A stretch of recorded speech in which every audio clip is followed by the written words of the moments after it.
Hello students, welcome back. इस video में हम लोग सिंपल जावा प्रोग्राम्स लिखेंगे with given values. Simple Java programmes with given values.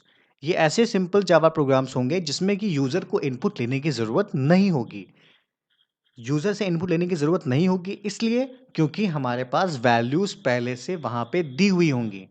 कोई भी वैल्यू कैलकुलेट करनी है तो वैल्यू यूजर को इनपुट नहीं लेना है, वहां पे वैल्यू पहले से क्वेश्चन में दी रहेगी कि इन वैल्यूज को लेकर आप लोग को सॉल्व करना है। ये बहुत ही बेसिक और बहुत ही सिंपल से क्वेश्चंस होते हैं।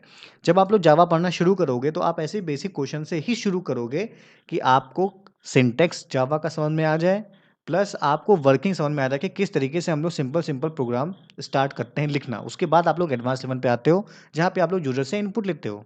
ठीक है, तो इसको हम लोग कैसे करेंगे, कौन सा क्वेश्चन हम लोग लें? तो बाय टेकिंग योर क्वेश्चंस। मेरे प्रीवियस वीडियोस में कुछ स्टूडेंट्स ने सिंपल जावा प्रोग्राम से रिलेटेड क्वेश्चंस पूछे हैं। ठीक है, तो उनमें से कोई क्वेश्चन उठाते हैं और फिर इसको करके देखते हैं। तो ये एक क्वेश्चन मुझसे स्टूडेंट ने पूछा था मेरे वीडियो पे कि program to find the simple interest where the principal interest and time are given, where principal is 6,000 rupees, rate 10% and time is 2। ठीक है, तो ये सिंपल जावा प्रोग्राम का एक एग्जाम्पल है जिसमें कि हम लोग को सिंपल इंटरेस्ट कैलकुलेट करना है, जहां पर कैलकुलेट करने के लिए प्रिंसिपल, रेट और टाइम तीनों चीजें पहले से एडवांस में दी हुई हैं। ठीक है, यहाँ पे उसने लिखा है where the principal interest and time are given, तो यहाँ पे सिंपल प्रिंसिपल, रेट और टाइम आर गिवन होगा। ठीक है, तो प्रिंसिपल दिया हुआ है, रेट दिया हुआ है, टाइम दिया हुआ है, तीनों चीजें हमें दी हुई हैं। हमें बस इन तीनों चीजों को वहां रख के सिंपली सिंपल इंटरेस्ट का फॉर्मूला लगाकर सॉल्व कर देना है। बहुत ही सिंपल है। ठीक है, करके देखते हैं। ओके, तो सिंपल इंटरेस्ट हम लोग को कैलकुलेट करना है। ठीक है, और हमारे पास क्या क्या है? हमारे पास प्रिंसिपल दिया हुआ है 6,000 रुपीज, रेट हमारे पास 10% है, टाइम हमारे पास 2 इयर्स है। ठीक है, तो सिंपल इंटरेस्ट का फॉर्मूला क्या होता है? Simple interest is equal to P into R into T and divide by 100। Okay, तो बस इतनी चीज़ें हम लोग को ध्यान में रखनी है कि पी की वैल्यू दी हुई है पहले से, आर की वैल्यू भी पहले से दी हुई है, टाइम भी दिया हुआ है 2 इयर्स, और ये फॉर्मूला हम लोग को पता होना चाहिए कि सिंपल इंटरेस्ट का फॉर्मूला क्या है। बेसिकली क्वेश्चंस में ऑलरेडी दिए होते हैं कि फॉर्मूला कौन सा पुट करना है, लेकिन कोई बहुत ही सिंपल सा क्वेश्चन है, सिंपल इंटरेस्ट कैलकुलेट करने वाला, सबको पता ही होता है। तो पी पता है, आर पता है, टी पता है, सिंपल फॉर्मूला रख देंगे P into R into T divide by 100। ठीक है, अब इसको प्रोग्राम हम कोड करके देखते हैं कि कैसे इसको करेंगे। तो सबसे पहले हम लोग एक क्लास क्रिएट कर लेते हैं, क्लास का नाम दे देते हैं सिंपल, क्योंकि हम लोग को सिंपल इंटरेस्ट कैलकुलेट करना है। ओके ओके, देन इस पे क्लिक करते हैं। ये हमारा कोडिंग का पार्ट आ गया। ठीक, कंट्रोल ए करेंगे यहाँ पे और डिलीट। तो सीधे क्या देंगे यहाँ पे? क्लास, क्लास का नाम क्या दिया मैंने? सिंपल। ठीक, और इसके अंदर हम लोग क्या देंगे? पब्लिक, जैसे कि सारे प्रोग्राम्स हम लोग देते हैं, पब्लिक स्टैटिक वॉइड मेन, और यहाँ क्या देते हैं? String ARGS। ओके, ठीक, तो अभी तक हमने क्या किया? क्लास हमने दिया सिंपल, ठीक, public static void main, main function बना दिया हमने। ये हम लोग को हर प्रोग्राम में लिखना है।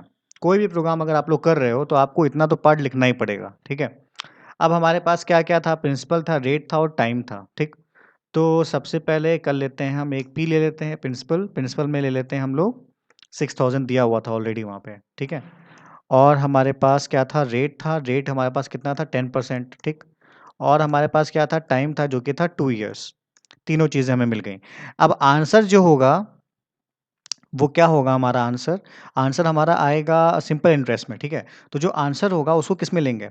तो आंसर हम लोग लेंगे फ्लोट, SI ले लेते हैं। ठीक है, इसके अंदर हमारा सिंपल इंटरेस्ट आ जाएगा।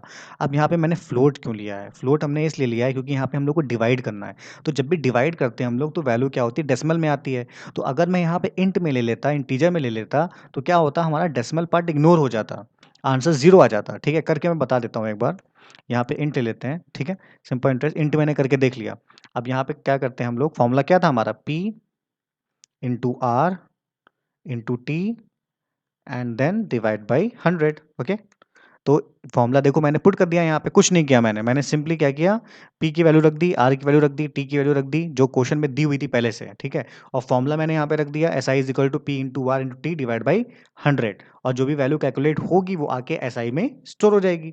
अब जब एस आई में स्टोर होगी तो हमें आंसर भी तो देखना है, तो आंसर किससे पता चलेगा, system dot out dot print L N से हम लोग क्या करेंगे, आंसर को प्रिंट कर देंगे टर्मिनल विंडो पे, ठीक है।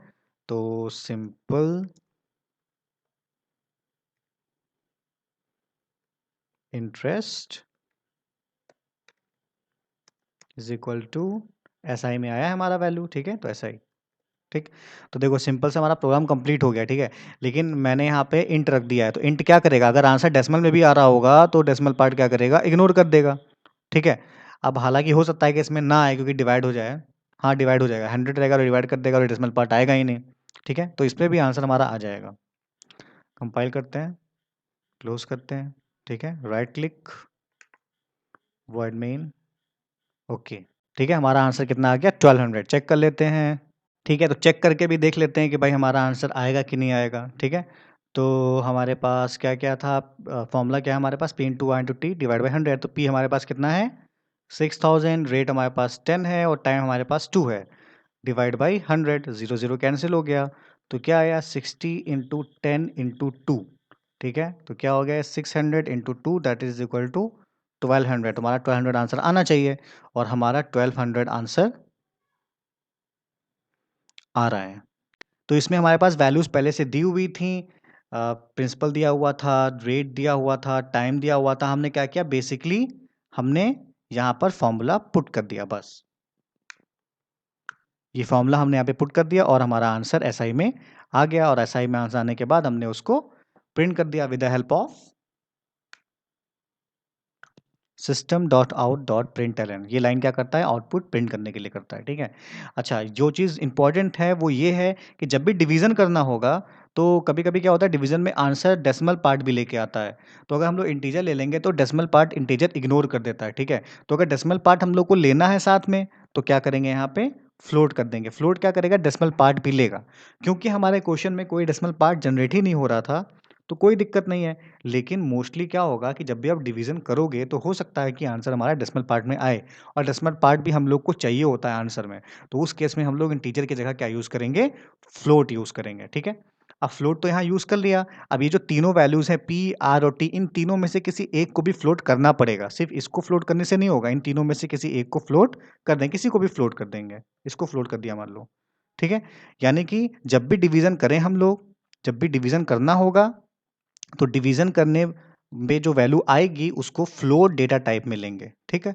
इसलिए लेंगे ताकि डेसिमल पार्ट भी उसमें इंक्लूड हो जाए।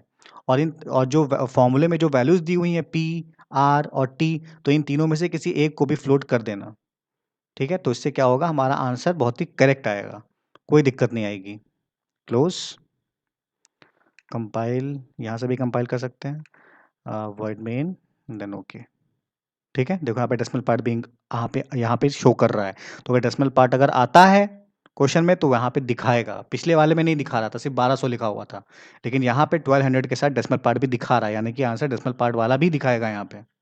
ओके, सो आई होप आप लोग को ये प्रोग्राम समझ में आया होगा, simple Java program with given values.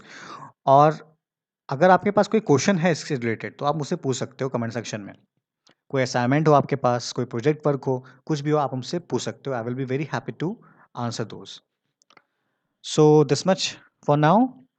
Thank you for watching, and we will be right back with new video with new topic. Bye bye.